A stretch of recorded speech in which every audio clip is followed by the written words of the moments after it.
Buenas noches. Muy bien, para aquellos que no me conocen, mi nombre es Miguel, ¿no? Miguel Gómez.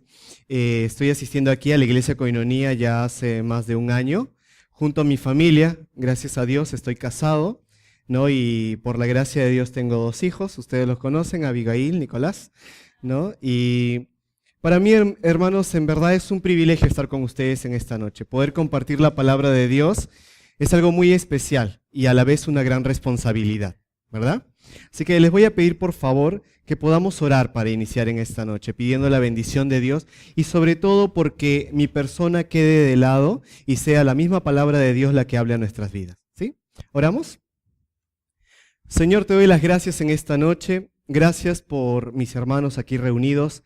Gracias por este tiempo que tú me das de poder compartir con ellos. Señor, que mi persona quede a un lado y que sea tu palabra, tu persona misma, Señor, hablando a nuestros corazones y, Señor, dándonos una enseñanza en esta noche. Señor, pido tu bendición y tu dirección. Muchas gracias, Padre, por este tiempo, en el nombre de Jesús. Amén. Quisiera iniciar en esta noche haciéndoles una pregunta. ¿Quién de ustedes ha recibido una carta alguna vez? Levante la mano, por favor. Muy bien. Ahora, a ver, Claudio. ¿La carta que tú recibiste era una carta positiva o una carta negativa? Positiva, muy bien. Y cuando tú recibes noticias positivas, ¿cómo te sientes? Feliz. Ahora, ¿quién ha recibido de repente una carta de exhortación? ¿Ah? De repente, a ver, muy bien, Sharon. ¿Y cómo te sentías cuando te exhortaron? Él tenía la razón, era de mi papá, tenía la razón, pero sí, me sentí como avergonzada. ¡Ay, no! Sí.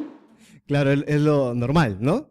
Ahora, ¿por qué hago esta pregunta? Porque en esta noche vamos a hablar de una carta, ¿sí? Una carta muy especial, la carta escrita por el apóstol Pablo, dirigida específicamente a Tito, ¿no? Tito, como pudieron ver la semana pasada, ¿no? Con mi hermano Horacio, pudieron hablar un poquito acerca de esta carta. Esta es una carta de ánimo, ¿ya, hermanos? Es una carta de ánimo, pero también es una carta de dirección.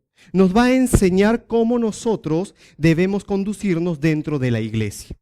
Esta carta fue escrita, como ya lo mencioné, por el apóstol Pablo, ¿no? En el año más o menos 66 después de Cristo. El destinatario en este caso, bueno, era Tito, pero en sí iba dirigido para las iglesias que se encontraban en Creta, ¿ya? Creta era una isla del mar Mediterráneo, donde se habían establecido algunas iglesias, varias iglesias, ¿no? ¿Y por qué el apóstol Pablo escribe esta carta? El apóstol Pablo había pasado por Creta, ¿no? En su primer viaje siendo llevado a Roma para ser encarcelado. No era un viaje muy bonito, ¿verdad? Pero en ese transcurso de ir hacia Roma, él conoce esta isla y dice que allí él, ¿no? Conoció, predicó el evangelio, pero este encarcelamiento no llegó a su fin. Pablo fue liberado. Así que Pablo, al ser liberado, regresa. ¿Y por dónde creen que regresa? Por Creta, ¿no? Regresa por Creta y dice, bueno, ve la situación allí, ve hermanos en la fe, personas que habían creído en Cristo, pero había una deficiencia, había una necesidad. Y el apóstol Pablo dice, bueno, hay una necesidad, entonces frente a esta necesidad la voy a suplir. ¿Cómo? Dejando allí a Tito. Vamos a ir, por favor, a la carta de Tito, si me acompañan allí. Ahora, mientras buscamos Tito, el capítulo 1, permítanme mencionarles lo siguiente. Tito era un griego, ya no era un judío. Y Tito era un hijo espiritual del apóstol Pablo. ¿Por qué digo esto? Miren el versículo 4 del capítulo 1. Mira lo que dice ahí. A Tito, verdadero hijo en la fe, en la común fe, gracia, misericordia y paz de Dios Padre y del Señor Jesucristo, nuestro Salvador. Tito había acompañado a Pablo. Tito era una persona muy útil, ¿ya? Porque cuando Pablo escribió la carta de Primera de Corintios, Pablo envió a Tito con esta carta, ¿no? Para animar a los hermanos, pero luego envió una segunda carta, ya no solamente para animar, sino para motivarlos a ser parte de la necesidad de los hermanos en Jerusalén. Estaban pasando por algunas necesidades. Entonces Pablo envía a Tito y él va a las iglesias para motivarlos, ya no solamente a vivir en la fe, no solamente en la doctrina, sino ahora en lo práctico. Hay una necesidad, tenemos que ayudar, ¿verdad? Y dice que la mayoría de las iglesias, aún en su necesidad, no teniendo suficiente, ellos dieron de lo poco que tenían para ayudar a los hermanos que se encontraban en Jerusalén. Tito era un hombre muy útil en la obra misionera, ¿sí? Tito era un joven, ya que empezaba su ministerio, y obviamente el apóstol Pablo no lo iba a dejar solo en esta responsabilidad, ¿no? Pablo no simplemente lo iba a dejar allí por dejarlo, no, sino que Pablo le va a dar instrucciones claras. Vamos a ir al versículo 1, por favor. Teniendo ya esto en mente, vamos al versículo 1 al versículo 5 del capítulo 1. Dice allí: por esta causa te dejé en Creta, para que corrigieses lo deficiente y establecieses ancianos en cada ciudad, así como yo te mandé. Entonces, quiero hacerte una pregunta antes de entrar más a fondo en este versículo. Imagina que estás allí en tu habitación. ¿Ya? Yo no conozco tu habitación, ¿verdad? Habemos personas desordenadas como habemos personas ordenadas, ¿verdad? Ahora, imagina ahí el cuadro, Claudio, el cuadro de tu cuarto ahí, ¿no? Y de repente tienes que buscar, no sé, tu billetera, ¿ya? Porque tiene una cita, tiene que salir, ¿no? Lo están esperando, ¿no? Pero está ahí todo amontonado, ¿no? Y Claudio empieza ahí a buscar la billetera y sin darse cuenta, ¿no? Estaban ahí los pantalones tirados, los tiró para allá y sigue buscando. Y la billetera en sí estaba sobre la cama. Pero él no se dio cuenta y empezó a sacar más cosas y a tirar más y a amontonar más. En medio del desorden, ¿él puede encontrar algo? Difícilmente. ¿Qué es lo que tendríamos que hacer para encontrar algo ahí? ¿Cómo? Ordenarlo, ¿verdad? Ordenarlo, ¿sí? Ahora, el apóstol Pablo, ¿por qué te mencioné esto? Porque esta carta, yo le he puesto un título, ¿sí? Poniendo orden en las cosas. ¿Ya? ¿Por qué? Porque mira lo que dice Pablo aquí, en el versículo 5. Dice, por esta causa te dejé en Creta. Por esta causa. Es decir, había un problema, había una necesidad y Pablo no se quedó sin hacer nada. Mira lo que dice, por esta causa te dejé en Creta para que corrigieses lo suficiente.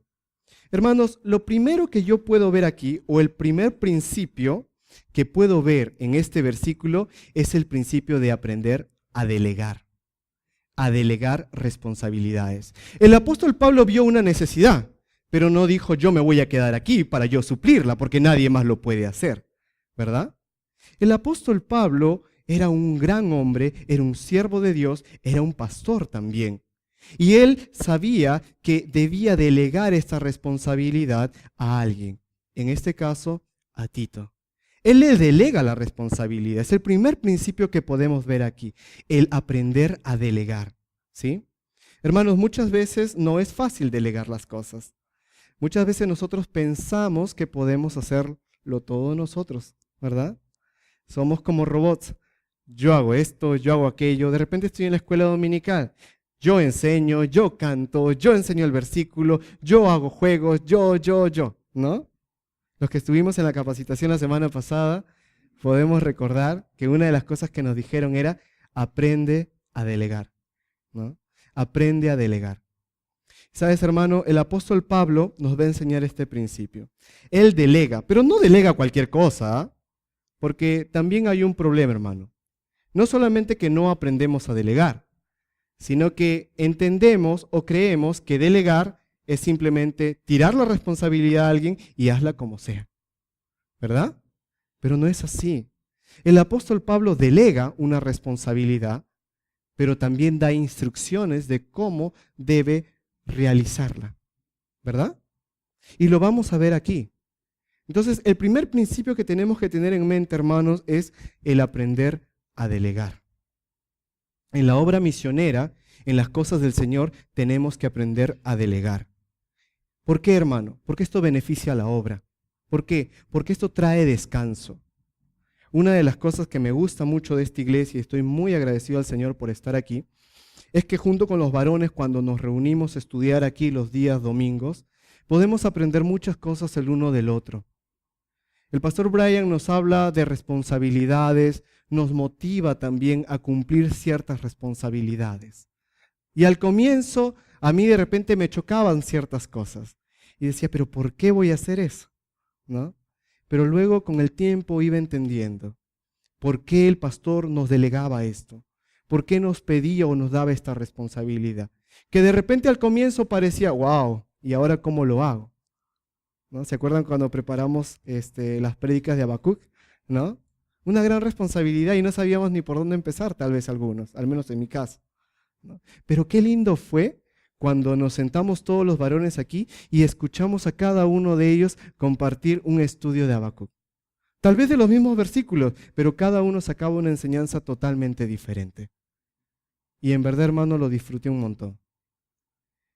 El primer principio que te estoy mencionando, hermano, es aprender a delegar. Tal vez en tu trabajo, tal vez en tu casa, pero específicamente Pablo aquí está hablando de delegar en la iglesia, en las cosas del Señor, en el ministerio. Y dice ahí otra vez en el versículo 5, por esta causa te dejé en Creta. ¿Para qué? Para que corrigieses lo deficiente. Y yo te dije que el título de esta carta para mí era poniendo orden en las cosas, ¿verdad? Ahora, ¿cómo Tito va a cumplir esta responsabilidad? ¿Cómo va a poner orden en las cosas? Primero tenemos que entender esto, hermano. Vamos a meternos un poquito allí en el contexto de la iglesia, de las iglesias que estaban fundadas en Creta, ¿sí? Estas iglesias, hermanos, eran iglesias jóvenes.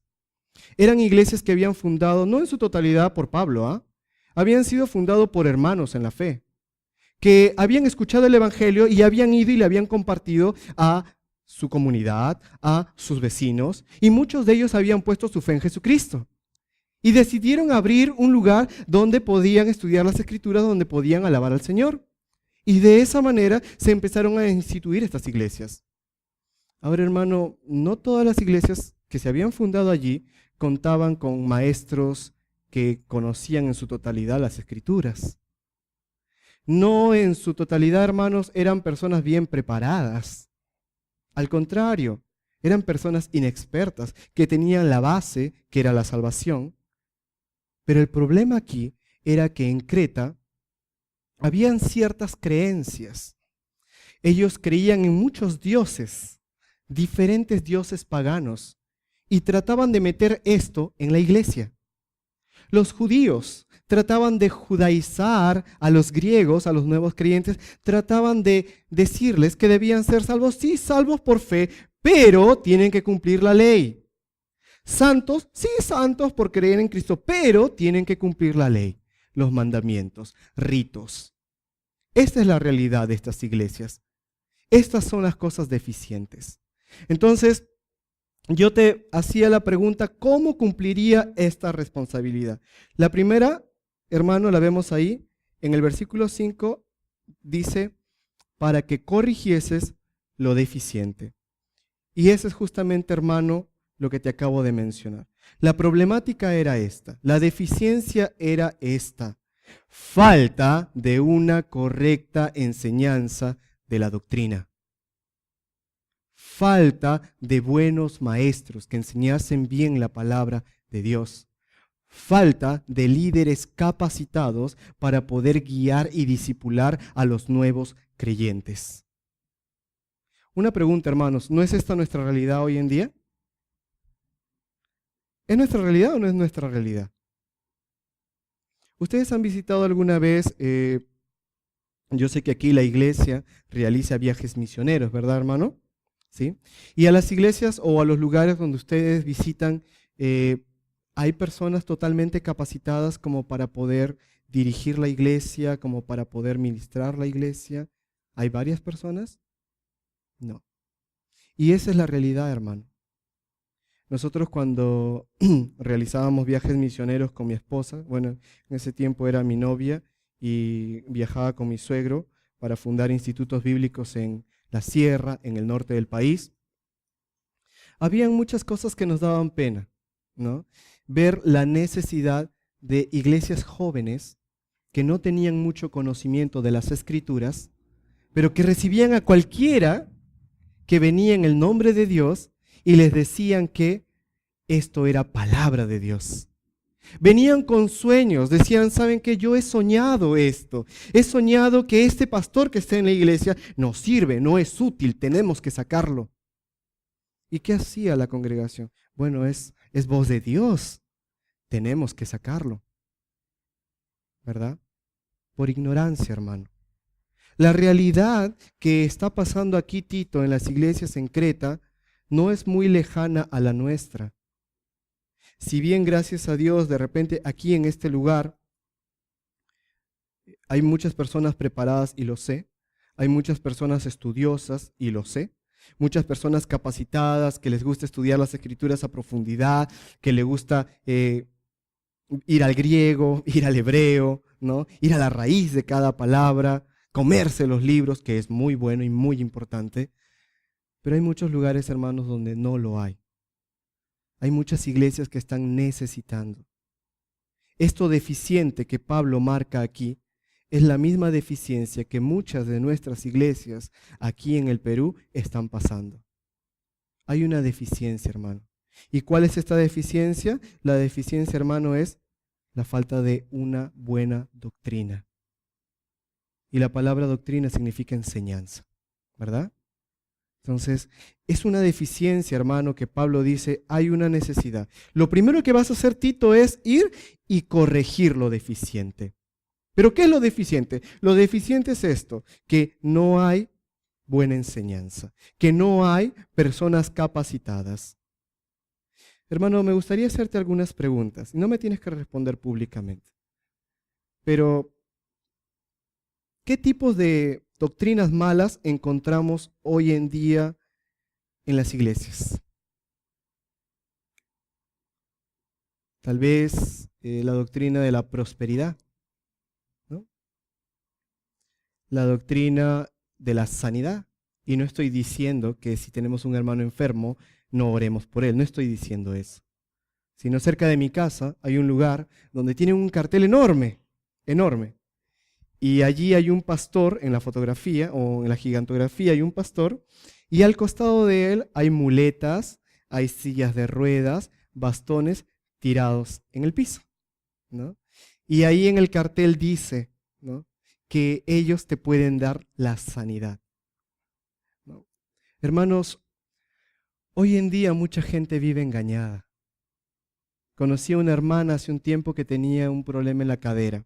Ella no podía caminar bien y ella soñaba con que le operaran la cadera para poder caminar bien. Ella deseaba eso porque sufría mucho al caminar. Y un día, no siendo creyente, la invitaron a una iglesia donde sanaban, donde tenías que dar dinero para ser sanado. Y ella emocionada y muy emotiva, ella fue a la iglesia confiando, buscando ser sanada. Y dice que ella emocionalmente se sentía que había sido sanada. Le dijeron, ponte de pie. Y dice que ella estaba tan emocionada. Sus emociones jugaban un papel tan importante en esto, que dice que ella se paró y dio un paso, 2 pasos, y luego cayó al suelo. Y ella decía, son unos hipócritas, los creyentes son unos hipócritas. Los cristianos son unos mentirosos, que lo único que quieren es nuestro dinero nada más.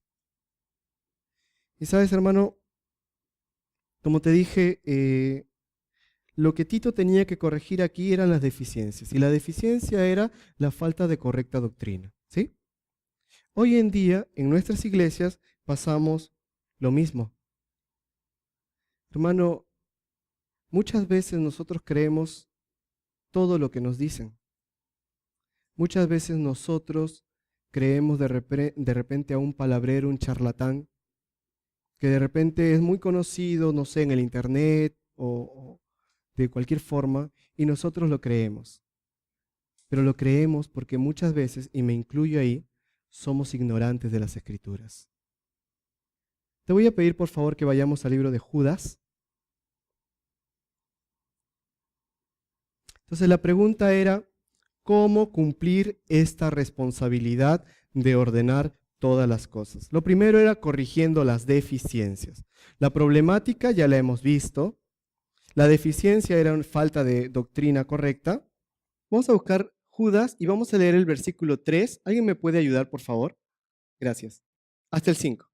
Amados, por la gran solicitud que tenía de escribirles acerca de nuestra común salvación, me ha sido necesario escribirles exhortándoles que contiendan ardientemente por la fe que ha sido una vez dada a los santos, porque algunos hombres han entrado encubiertamente, los que desde antes habían sido destinados para esta condenación, hombres impíos que convierten en libertinaje la gracia de nuestro Dios y niegan a Dios el único soberano y a nuestro Señor Jesucristo. Pero quiero recordarles, ya que una vez lo han sabido, que el Señor, habiendo salvado al pueblo, sacándolo de Egipto, después destruyó a los que no creyeron. Muy bien. ¿Qué dice ahí en Judas? Dice, hermanos, os animo, os exhorto a que defiendan la verdadera fe. Hermano, ¿cuál es tu fe? ¿En qué crees?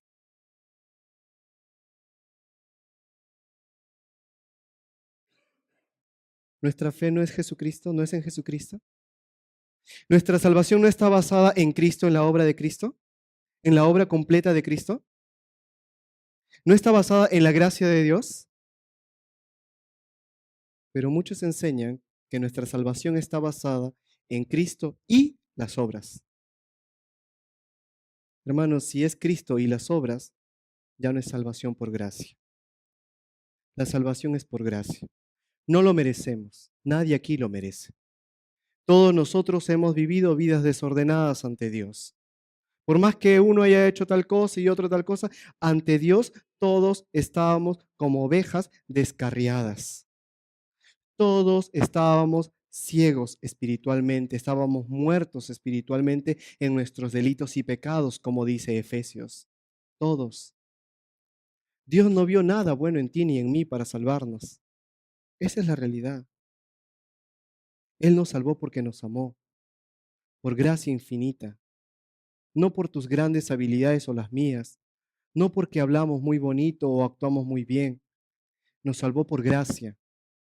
Y esa es la verdadera fe que nosotros tenemos que defender. Pero ¿cómo la defendemos, hermanos, si no la conocemos? Muchas veces tocan la puerta de nuestra casa. Te vengo a compartir la Biblia, ¿no?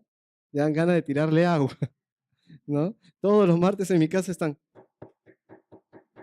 ¿no? O tocan el timbre, se quedan pegados ahí en el timbre, ¿no? Y vienen con su Biblia ahí.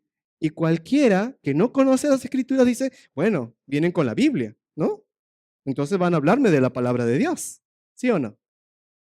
Pero vienen con la Biblia tergiversada, vienen con versículos fuera de contexto y tratan de meter en nuestra mente y en nuestro corazón cosas que la Biblia y Dios no dicen. Por eso, hermano, yo te decía, ¿cómo Tito podía corregir esto? Primero, corrigiendo las deficiencias. Hermano, ¿cómo tú y yo podemos corregir esto? Leyendo nuestra Biblia, hermano. Leamos nuestra Biblia. No nos conformemos solamente cuando venimos los domingos aquí a la iglesia y escuchamos al pastor hablar. No nos conformemos solamente cuando tenemos una reunión de varones y ahí leemos la Biblia juntos.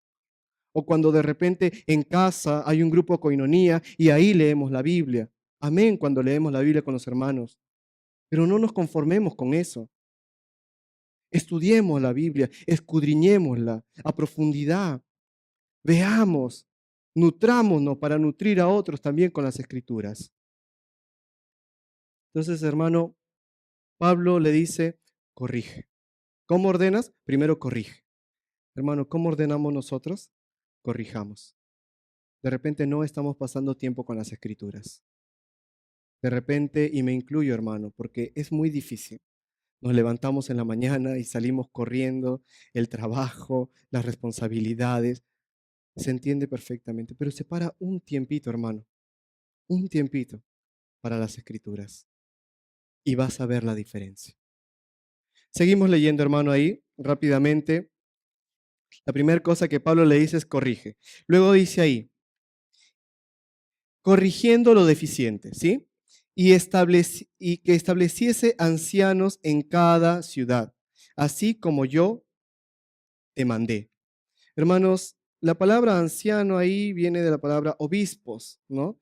En sí está hablando de pastores, en sí está hablando de supervisores, personas que van a supervisar y administrar la obra del Señor, la iglesia, ¿sí? Ahora uno puede decir, pero entonces esto no es para mí, porque yo no soy un pastor, yo no soy un líder en la iglesia, ¿verdad? No, hermano. Vamos a buscar por favor ahí Mateo capítulo 28, versículo 19. Entonces la pregunta es, ¿cómo podemos poner orden a las cosas? La primera respuesta es, corrige lo deficiente. Hermano, lo deficiente en nuestra vida tal vez es que no estamos pasando tiempo con las escrituras. Pasemos tiempo con la palabra. La segunda cosa la vamos a ver ahí. Dice, estableciendo obispos. ¿Sí? ¿Alguien puede leer Mateo 28, versículo 19, por favor? Por tanto, vayan y hagan discípulos en todas las naciones, bautizándolos en el nombre del Padre, del Hijo y del Espíritu Santo. Dice, si quieres. Dice, si eres un pastor. Dice, si eres un líder en la iglesia. ¿Eso dice, hermano? No. Hermanos, este mandato no es una opción. No estamos exonerados de ello. Si bien el apóstol Pablo aquí en la carta de Tito va a empezar a hablar de los requisitos de un obispo, hermano, ¿sí? De un líder en la iglesia, de un supervisor de la iglesia, de un administrador de la iglesia, esto no nos excluye a nosotros de estos requisitos. No nos excluye a nosotros de esta responsabilidad, porque para nosotros también hay un mandato muy claro. Id y predicad el evangelio. Y hermano, como predicadores del evangelio, también tenemos que cumplir estos requisitos. Porque una de las cosas claras que Pablo va a afirmar aquí, a través de la carta de Tito, es que la doctrina debe vivirse. No solamente predicarse, sino hacerlo como parte de tu vida diaria. Y dice allí, en el versículo 6, ahí vamos a entrar, dice, el que fuere irreprensible, marido de una sola mujer, que tenga hijos creyentes, que no estén acusados de disolución ni de rebeldía.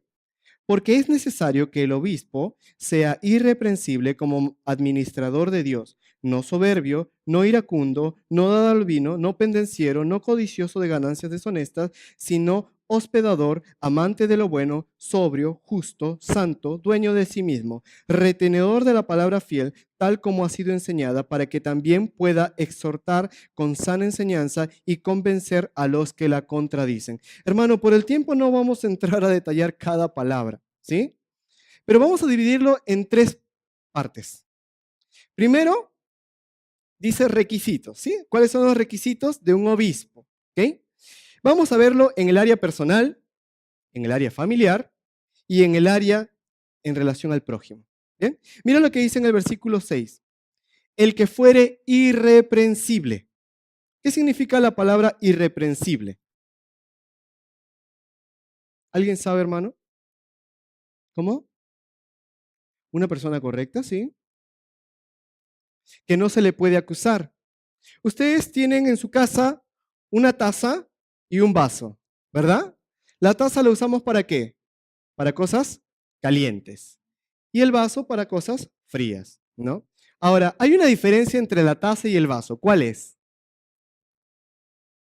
El asa. Esa es la idea de irreprensible, hermano, que no tengas de dónde agarrar. La idea de irreprensible es sin asa, que no tengan de dónde agarrarte, ¿sí? Hermano, si nosotros servimos al Señor, una de las cosas que tenemos que entender es que debemos ser irreprensibles. Debemos tener cuidado en nuestra forma de vivir. No ser hipócritas, no, sino que debemos ser personas que fácilmente no puedan ser acusadas de algo malo que hemos hecho. No estoy diciendo que hagamos las cosas escondidas tampoco. No, porque la palabra irreprensible aquí quiere decir que no tengas nada que te puedan reprochar. Nada. Que no tengas nada de donde te puedan agarrar. Y hermano, esto es importante, Porque la mayoría de las iglesias y la mayoría de los inconversos, aunque se agarran de eso, es un pretexto que se agarran ellos, les dice, ¿para qué quiero ser o para qué quiero ir a tu iglesia? ¿No? Si tu vecino que va a tu iglesia es así, es asá, y cuando va a la iglesia es otra persona, ¿verdad? Hermanos, en el área personal, ¿somos irreprensibles?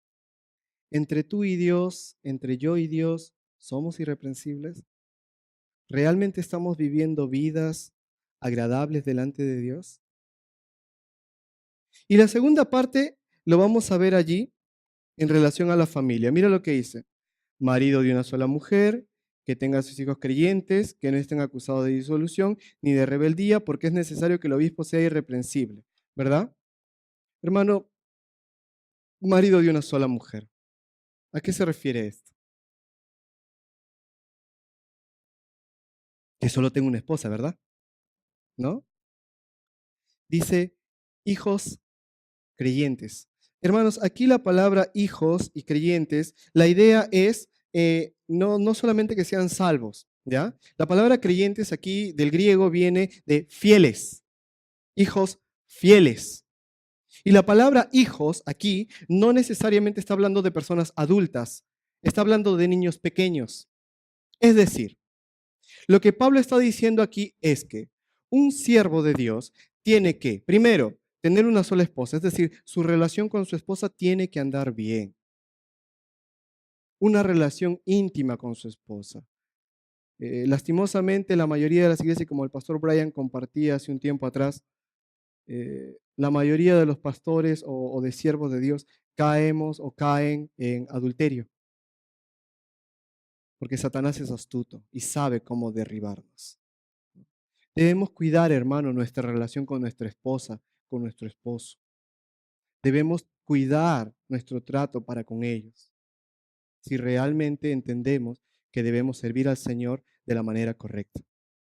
La segunda cosa, hermano, dice que tenga a sus hijos en sujeción.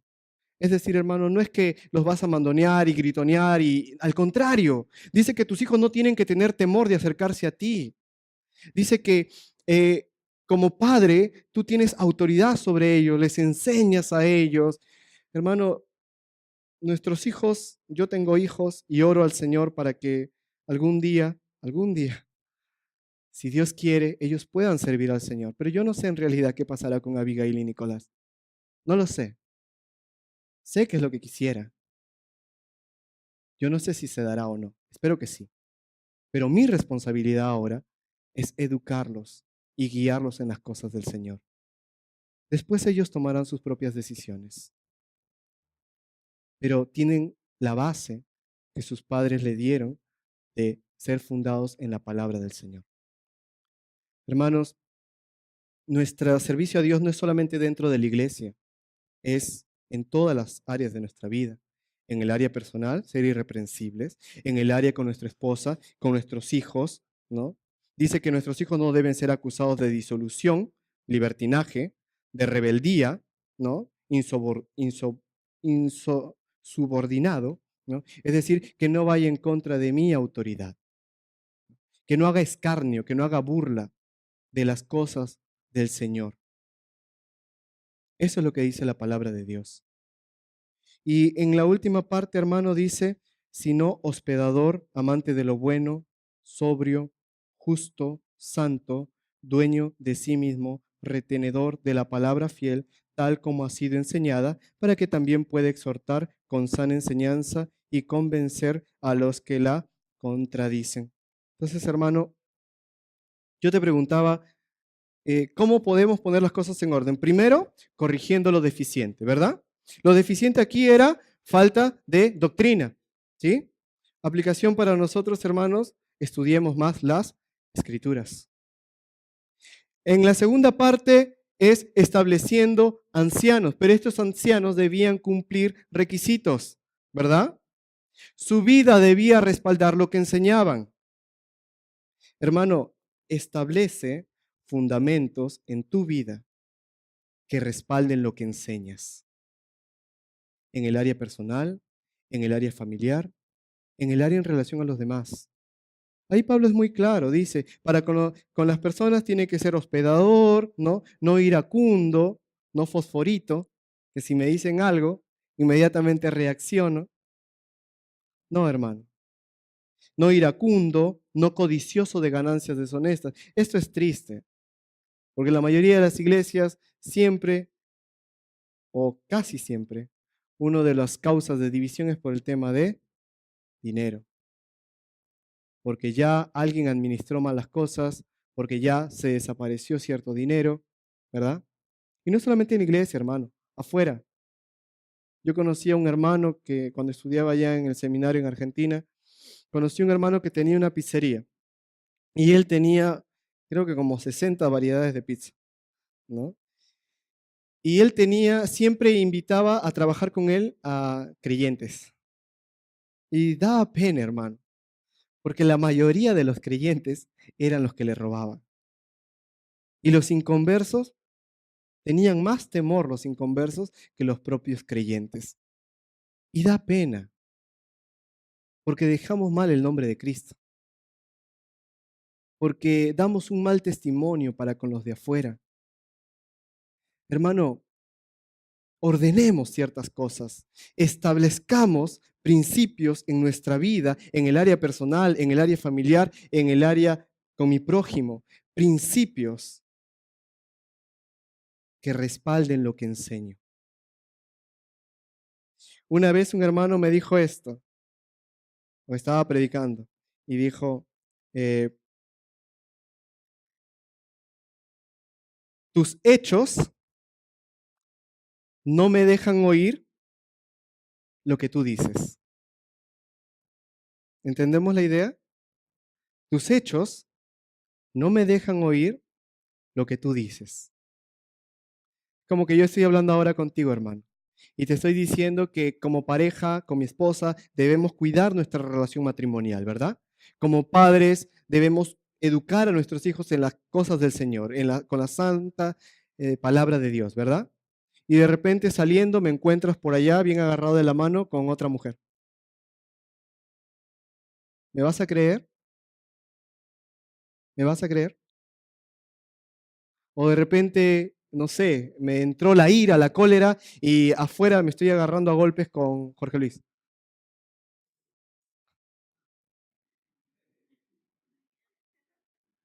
Obviamente que yo voy a ganar, ¿no? Pero ¿entendemos, hermanos? ¿Entendemos la idea? Establezcamos principios en nuestra vida, hermano, que respalden lo que enseñamos, que respalden nuestra doctrina. Hermano, la fe cristiana se vive, no solamente se enseña. La fe cristiana, si tú has puesto tu fe en ese Cristo Salvador maravilloso, entonces vivamos como Cristo vivió. Cristo vivió en esta tierra, estuvo en medio de este mundo pagano, pecador, pero Él no pecó. Cristo vivió una vida santa. A Cristo lo golpearon, lo puñetearon, lo escupieron, lo lastimaron, pero Él no agarró a puñetazos a la gente. ¿Verdad? Establezcamos principios, hermano, en nuestra vida. Establezcamos principios que respalden nuestra enseñanza. Pablo le dice a Tito, Tito, corrige, ¿sí? Y establece. Corrige lo deficiente y establece. ¿Establece qué? Líderes, pero no cualquier líder, ¿ah? Líder con estos requisitos, en el área personal, en el área familiar, en el área en relación al prójimo. Estos requisitos, que los cumplan, que los vivan. ¿Para qué? Para que la palabra de Dios no sea menospreciada por esos cretenses. Para que no sea menospreciada por esa gente pagana. Eso es lo que le dice Pablo. Entonces, hermano, la segunda cosa que a mí me gustaría que pudiéramos tener presente es que tenemos que establecer principios en nuestra vida. Examinemos, hermano, cómo estamos viviendo en nuestro hogar. Examinemos, hermano, cómo estamos tratando a las personas de afuera. En nuestro trabajo, cómo estamos tratando a la gente de afuera. No, hermano, pero es que ellos son abusivos, son problemáticos. Cristo también vivió con gente abusiva, con gente problemática, y por eso no actuó como ellos. ¿Verdad? Dice que antes de ser llevado a la cruz, Cristo fue desnudado, le pusieron una venda en los ojos, lo puñetearon y le dijeron, a ver, adivina quién te golpeó. Adivina. Gracias a Dios que a nosotros no nos han hecho algo así, ¿verdad? Pero Cristo nos dejó ejemplo, hermanos. Entonces, la idea era esta, ¿no? Poner orden en las cosas. Primero, corrige lo deficiente, ¿sí? La doctrina. Hermano, estudiemos la palabra de Dios más a profundidad. Segundo, establece ancianos. Hermano, establezcamos nosotros, ¿sí? Estos mismos principios en nuestra vida, en todas las áreas de nuestra vida, que respalden lo que enseñamos. Establezcamos estos principios a diario, hermano. Y por último, ya el tiempo está avanzando, dice allí en el versículo 10.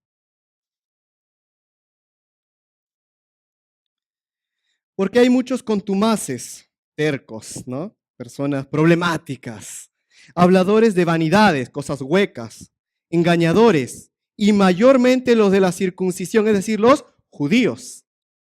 Dice, a los cuales es preciso tapar la boca. ¿A puñetazos? No, mira lo que dice. Que trastornan casas enteras enseñando por ganancia deshonesta lo que no conviene. Uno de ellos, su propio profeta, ¿no? En realidad la palabra ahí es poeta, ¿ya? Se llamaba Epímenes. Dijo, los cretenses siempre mentirosos, malas bestias, glotones, ociosos. Este testimonio es verdadero. Por tanto, repréndelos duramente para que sean sanos en la fe. Hermano, la tercera cosa, y con esto voy a terminar, la tercera cosa es enseñando la sana doctrina. Pablo dice, corrige lo deficiente. Luego dice, establece, ¿ok? Ahora enseña la sana doctrina. Aquí habían personas, y como ya te mencioné al comienzo, habían personas que estaban tratando de meter sus creencias, sus fábulas, sus cuentos, sus historias, cosas que de años atrás habían arrastrado, las querían meter como parte de la doctrina. Y trataban de enseñarle a estos nuevos creyentes que debían vivir de esa forma. Pero Pablo dice, no, enseña la sana doctrina y enséñala bien. Muchos de nosotros, hermanos, hemos memorizado este versículo. Traza bien la palabra de verdad. Es decir, hermano, estudia bien y enseña bien las Escrituras. Hermano, ¿cómo podía Tito poner orden en la iglesia? ¿Cómo podía ordenar esta situación allí en la iglesia, las iglesias de Creta? 1, corrigiendo. 2, estableciendo. Y 3, enseñando. Hermano, estos cretenses eran politeístas. Ellos creían en muchos dioses. Había el gnosticismo allí. Ellos pensaban que todo se basaba en el conocimiento, que tenías que encontrar la fórmula correcta para poder pasar cierto nivel a otro nivel y así poder llegar a Dios. Pero también allí decían, no, vive la vida por vivirla, igual después de esto, bueno o malo, igual te vas al Hades. Eso era lo que creían los cretenses y era lo que trataban de meter en la iglesia. Libertinaje. Vive la vida en el momento. Hay una canción que canta Ricky Martin, ¿no? Vive la vida loca, ¿no? Vive la vida loca. Y sabes, hermano, lastimosamente en las iglesias muchas veces pensamos que debemos vivir la vida loca. Como tengo libertad en Cristo, puedo hacer lo que se me da la gana. Es verdad, hermano, tú puedes hacer lo que quieres. Yo también puedo hacer lo que quiera. La Biblia dice, todo me es lícito, todo me es permitido, pero no todo me conviene. Esa es la cosa, hermano. Entonces, Pablo le dice a Tito, Tito, enseña la sana doctrina. Quita todo esto, deja de lado todas estas malas enseñanzas, déjalas a un lado y enseña la sana doctrina. Ellos decían, sí, tienen que amar a Dios, sí, pero esto es más importante. No, hermano. Lo que nosotros tenemos que hacer es enseñar lo correcto, lo que la Biblia dice. Y la Biblia dice que debemos amar a Dios por sobre todas las cosas. Eso dice la Biblia. El mundo actual dice, ama a Dios, pero este es el concepto del mundo. Un día vas a tener la gloria allá en el cielo, un día vas a tener el regocijo allá con Dios, pero mientras tanto, aquí en esta tierra, tienes que buscártela como puedas. Tienes que lucharla. Hoy en día escuchaba a la esposa de un pastor y decía, estoy feliz porque mi hijo se graduó y se graduó con honores. Y ahora él quiere estudiar en el seminario bíblico. Pero sus amigos le decían, oye, ya, pues ya terminó eso y ahora profesionalmente, ¿qué va a hacer? O sea, esto sí, interesante, pero ¿y profesionalmente?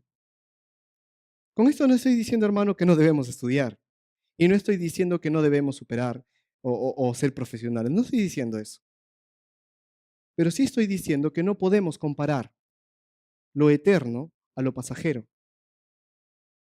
¿Entendemos, hermanos? Con tu profesión, con tu carrera, tú puedes dar gloria a Dios de maneras increíbles, siendo un abogado, siendo un maestro, donde Dios te ponga, un gran administrador, dar gloria a Dios, pero nunca, nunca pongamos, hermanos, el concepto del mundo sobre el concepto de Dios. Nunca. No podemos cambiar las cosas. Y Pablo le dice a Tito, Tito, corrige esto. Tito, establece esto. Y Tito, saca todas esas malas enseñanzas y enseña lo correcto. Primero es Dios. Y hermano, termino con esto. ¿Cómo estamos amando a Dios? ¿Lo estamos amando como la Biblia manda? ¿Lo estamos amando como la palabra de Dios manda?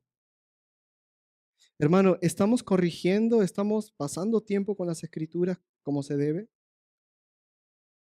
Hermano, ¿estamos estableciendo parámetros en nuestra vida que nos hagan vivir una vida cristiana en donde estemos? ¿O solamente somos creyentes aquí en la iglesia? Y hermano, ¿estamos enseñando la sana doctrina? La sana doctrina dice, ama al Señor tu Dios antes que todas las cosas. Hermano, ¿estamos amando a Dios? ¿O estamos como el mundo menospreciando las cosas de Dios? Si un joven dice, quiero ir a la universidad, bien, quiero ser misionero, uy, ¿de qué vas a vivir? ¿Cómo te vas a sustentar? Uy. Puedes ser misionero, pero primero tengo una carrera. Claro. Primero tu carrera y ya después misionero. Cuidado, hermano. No cambiemos la sana doctrina. No cambiemos las verdades bíblicas. Hermano, corrijamos, establezcamos y enseñemos la sana doctrina. Pongamos en orden, hermano, nuestra vida. Pongamos en orden.